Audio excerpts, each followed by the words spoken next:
Hi mga ate! So let's unbox my new camera from DJI. Oh my God. So I bought the DJI Osmo Pocket 4P.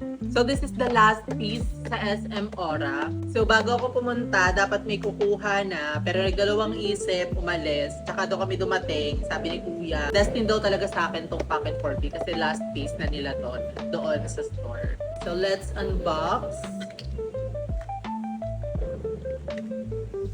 This is just the standard combo. So, wala na rin sila nung creator combo. So, this comes with, of course, the stickers and some papers.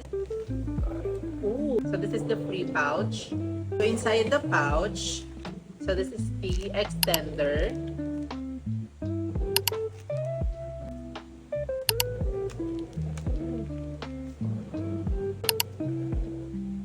And the main event.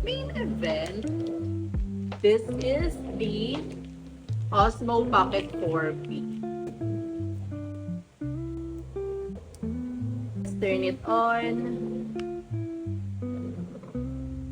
Ang ganda! Wait lang, gagamitin ko yung camera.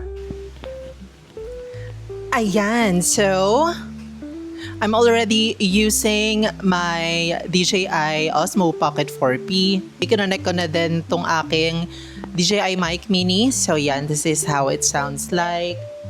And try natin nga yung subject tracking. Oh my God. This is what it looks like while using the fill light. Ayan, so walang ilaw as in madilim. Pero grabe yung fill light. Sobrang liit niya pero look as in sobrang lakas maka-fresh itong fill light. Lalo na pag sa gabi kayo nag-shoot. Ay, ang ganda. Kasi ito yung pinaka, as in, pagkabukas ko record, wala pa akong inaayos na kahit ano.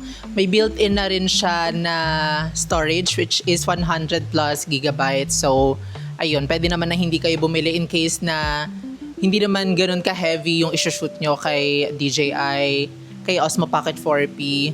So, ayun. Just comment down below kung gusto niyo ng mga sample shots. Yun lamang. Bye!